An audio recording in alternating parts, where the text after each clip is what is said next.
Puluhan tentara Israel kabur kocar-kacir, serangan rudal Indonesia-Rusia tepat sasaran.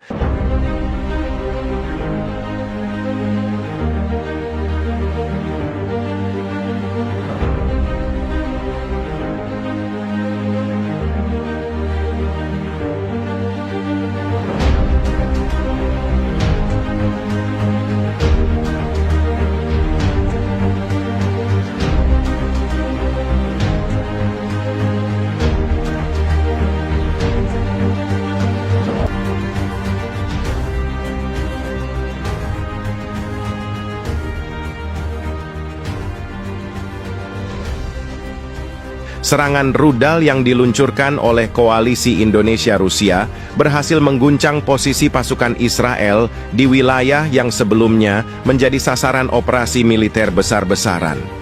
Dalam serangan yang sangat terkoordinasi ini, puluhan tentara Israel dilaporkan kabur kocar-kacir dan mengalami kerugian besar akibat dari serangan rudal presisi yang mengenai target dengan akurasi luar biasa.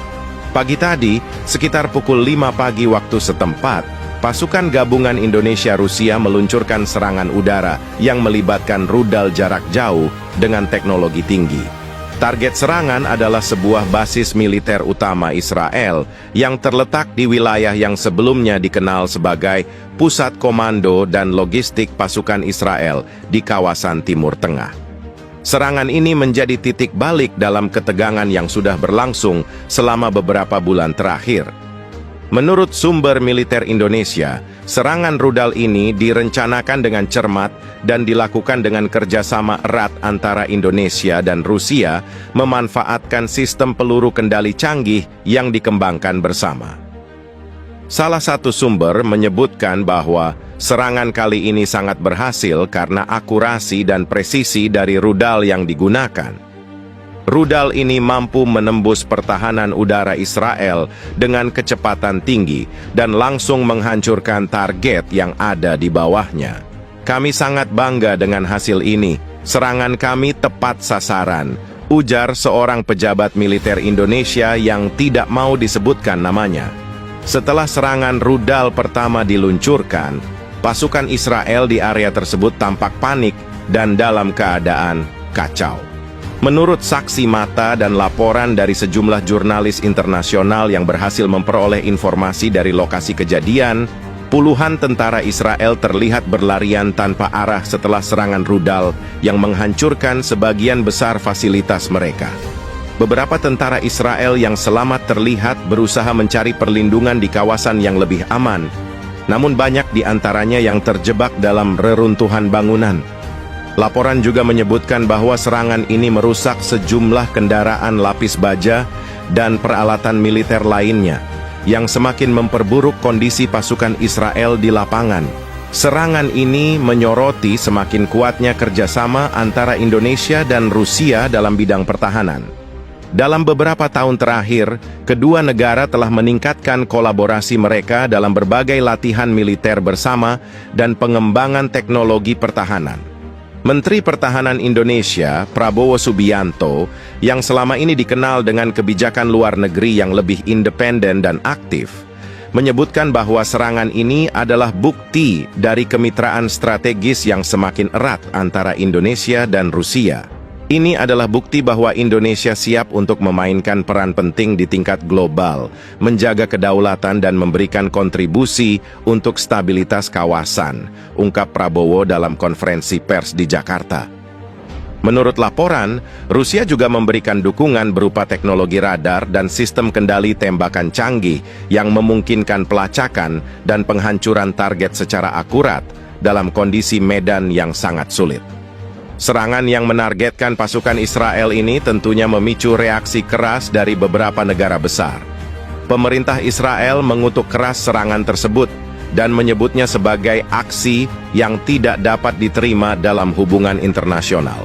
Dalam sebuah pernyataan resmi, Perdana Menteri Israel, Benjamin Netanyahu, mengklaim bahwa serangan ini akan memicu respons militer yang lebih besar dari pihak Israel. Namun, beberapa negara barat, termasuk Amerika Serikat dan sekutunya, tampak cemas dengan dampak jangka panjang dari ketegangan ini. Washington menyarankan agar semua pihak menahan diri dan mencari penyelesaian diplomatik untuk mencegah eskalasi lebih lanjut. Sementara itu, beberapa negara di kawasan Timur Tengah, termasuk Iran dan Suriah, menyambut baik serangan ini dan memuji kerjasama Indonesia-Rusia yang dianggap dapat membantu menyeimbangkan kekuatan di kawasan tersebut. Serangan ini diprediksi akan berdampak besar dalam peta geopolitik di kawasan Timur Tengah. Dengan kerugian besar yang dialami Israel, pasukan Israel kemungkinan akan melakukan reorganisasi besar-besaran di wilayah tersebut. Selain itu, serangan ini juga memperkuat posisi Indonesia dan Rusia di dunia internasional, terutama dalam konteks persaingan kekuatan militer global. Bagi Indonesia, serangan ini menegaskan tekad negara untuk melindungi kepentingan nasionalnya di kawasan, sambil menunjukkan kemampuan teknologi dan strategi militer yang terus berkembang. Di sisi lain, Rusia memanfaatkan aliansi ini untuk memperkuat posisi politik dan militer mereka di Timur Tengah.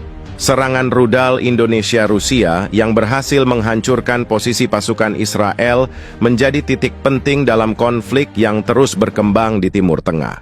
Meskipun ketegangan terus meningkat, harapan untuk menemukan solusi damai tetap ada. Namun, dengan adanya serangan ini, dunia kini lebih memperhatikan bagaimana kekuatan global yang baru seperti Indonesia dan Rusia bisa memainkan peran besar dalam menentukan arah masa depan kawasan. Dengan serangan yang tepat sasaran ini, Indonesia dan Rusia telah menunjukkan bahwa mereka siap menghadapi tantangan geopolitik dan militer dengan kekuatan yang semakin terorganisir. Kedepan, dunia akan terus memantau bagaimana perkembangan ini dapat mempengaruhi dinamika internasional. Hasil dari serangan ini sangat dramatis. Beberapa saksi mata yang berada di lokasi menyebutkan bahwa setelah rudal pertama menghantam pangkalan Israel, pasukan Israel terlihat panik dan berhamburan mencari perlindungan. Puluhan tentara Israel yang selamat tampak berlari kacau tanpa arah. Beberapa di antaranya terluka akibat ledakan besar yang menghancurkan sebagian besar struktur bangunan di pangkalan tersebut. Para tentara Israel yang mencoba melarikan diri ke arah pos-pos pertahanan yang lebih aman terjebak dalam reruntuhan dan sulit untuk bergerak maju. Sejumlah laporan dari jurnalis internasional yang berada di kawasan ini menunjukkan bahwa pasukan Israel mengalami kesulitan besar dalam merespons serangan mendalam ini. Dan sebagian besar peralatan tempur yang mereka miliki juga tidak dapat digunakan akibat kerusakan berat. Ini adalah serangan yang sangat tepat dan mematikan. Israel tidak bisa mengantisipasi serangan ini dengan baik. Saya melihat banyak tentara Israel yang lari kocar-kacir tanpa arah setelah rudal pertama menghantam, ungkap seorang saksi mata yang berada di lokasi serangan.